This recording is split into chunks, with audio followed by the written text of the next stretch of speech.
Magandang araw sa inyo.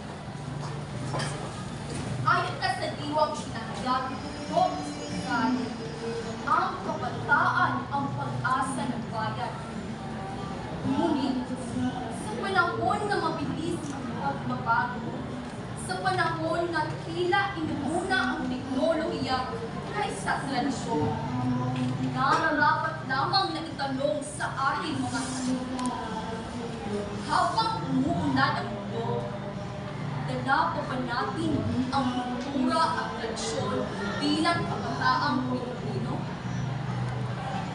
Sa kasalukuyang panahon, nasasaksihan natin ang isang tahimik, ngunit mapanganib na krisis, ang pagkalihok sa sariling kultura at tradisyon. Sa pag-usbong ng globalisasyon at social media, mas nakikilala ng kabataan ang dayuhang awit at puso kaysa sariling hilig at tugal na itinagay. Kung kaya't mahalaga ang papel ng sangguniang kabataan upang gumawa ng mga programang magkakaisa at magpapaunlad ng kaalaman ng kabataan, hindi lamang sa sports, pati na rin sa kultura at tradisyon.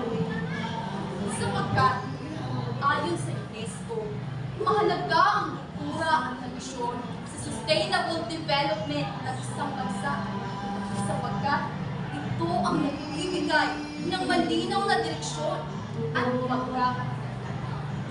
Kapag humina ang ating kultura at tradisyon, humihina rin ang pagkakaisa ng isang bayan, lalo na ng mga kabataan. At dahil dito, ikilala ang Saligang Batas 1987, Artikulo 14, Seksyon 14, ang tungkulin ng Estado na pangalagaan at itaguyod ang pambansang kultura at tradisyon. At dahil dito, ikilala rin ang Batas Republika bilang 10,066 o National Cultural Heritage Act na naglalayong protektahan ang ating mga wika, sining, tradisyon at kasaysayan.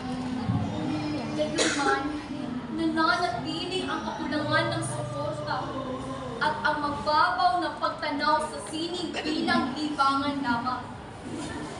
Kung kaya't, sa panahon ng makabagong teknolohiya at artificial intelligence, mas lalong nagiging mahalaga na ituro natin sa kabataan ang kahalagahan ng kultura at tradisyon. Sapagkat kung kayang lumikha ng anyo ng makina, ang tao lamang ang kayang lumikha ng kultura.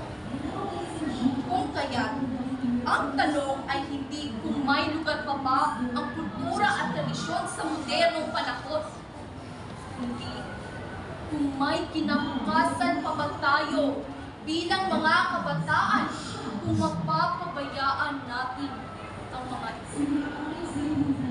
Kaya't sa mga kabataan na katulad ko, lagi niyong makakatandaan na ang kabataang kilala ang pinagmulan ay kabataang mapagkakaisa bilang isang bayan.